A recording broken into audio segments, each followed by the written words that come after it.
Before we start, if you guys enjoy spooky stories about rules, horror, or time travel, for the time being, be sure to drop a subscribe if you enjoy this content. Let's get into the story. I hadn't given the situation that I now find myself in much thought before. I never planned for it. Before today, it always seemed like something that could only happen to someone else. But here I am, homeless. Of course, there were warning signs. Deep down, I knew that it was possible that this could happen, but I felt that my preparation of my impending circumstances would only ensure its inevitability. It made sense to me at the time. It's getting late and I have nowhere to sleep. For the first time in my life, I don't know what to do for shelter. Such a basic instinct that most other creatures are born with. But here I am, helpless. I've been walking for hours, but I have finally found myself in downtown. It's an old downtown that has been left to rot after the rise of malls. The irony. It was an old, abandoned wreckage store. Judging from what decals remain on the storefront window and the decor that adorned the walls inside, it was the only place that looked inviting, yet uninhabited by other people who were more experienced in their situation than I was. The door was unlocked, surprisingly. The shelves were almost empty, save for a few obscure records. Joe Finger's car and his ragtime band. The slip made me force a somewhat insincere chuckle. I don't know who I was trying to fool by feigning such social interactions with nobody.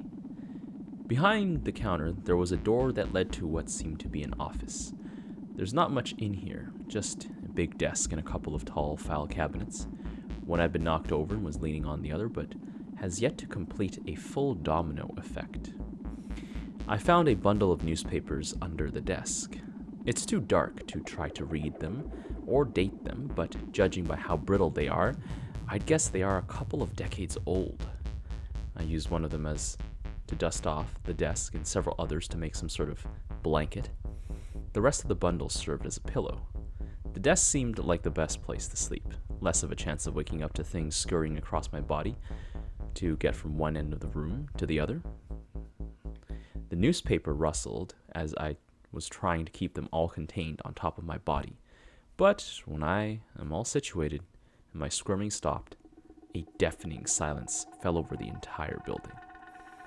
I closed my eyes. I don't know when it occurred to me that there was a stench. Perhaps it had always been there, but only now have I become aware of it. It smelled faintly like formaldehyde and mildew. It was such a faint smell that I thought I might be able to ignore it, but that was before. A sensation fell over me. Like white noise that couldn't be heard, only felt, and it could only be felt in the sense that memories are felt.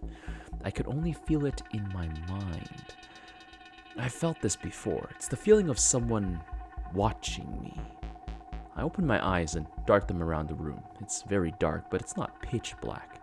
Some ambient light is scattered around from a street light shining through a tiny frosted window, but in the corner where the wall adjacent to that window meets the ceiling, that corner was pitch black.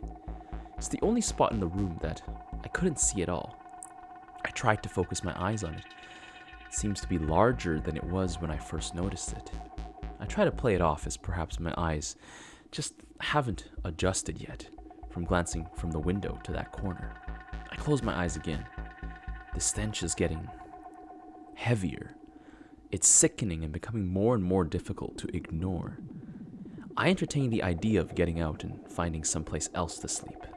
I open my eyes. The black corner has continued to grow even larger. It grows as I watch it now. It begins to make a sound. It sounds like the low reverberations of a distant, forgotten foghorn, or heavy metal being scraped slowly across the floor in a big empty room. The sound is quiet yet powerful. It rumbles, and it causes the bile to dance in my gut. Wide-eyed and terrified, I watched as limbs began to appear from the dark corner. They unfold from the darkness to reveal that it was the blackness all along. Its limbs were long like a spider monkey's, and neither hair or rotten flesh dangled from them. It braces itself in the corner as its head rises up from behind it. I cannot tell if it is looking at me, but it no doubt knows that I am here. It can hear my heart beating so hard against the newspapers that it makes the sound of running on drying leaves. It slowly crawls down to the floor, where I lose sight of it for just a moment before its elbows appear above the edge of the desk, and it pulls itself up with insect-like movements. Its head is disproportionately larger than its body and takes the form of an old man. It has only scarred, wrinkled flesh where its eyes should be, and its mouth is wide open, gaping, screaming. The sound that it has been making is the sound of its screams. It draws closer, clambering over me, its limbs long, stretching. It can still reach the floor on both sides of the desk. It reaches my face, still screaming. Inches away, it stares. The vibration of its screams make my insides feel like they are shifting. I feel nauseous. It stops. It stops screaming. It stops, though it is not silent. It makes long, labored gasps of air while it stares, eyeless, at me. It leans in close to my ear. I have been... It takes a long, pained gasp of air before continuing. Searching for you, the creature says with a harsh, raspy whisper. I cannot contain my trembling fear anymore, and I cried out, You have? The creature exposes jagged, rotten teeth as it grins like it's about to devour the useless, sniveling wretch that was me. Yes, it says. Why me? It takes another long, whining gasp of air. We've been trying to reach you about your vehicle's extended warranty. Guys, how do I tell them to take me off their list?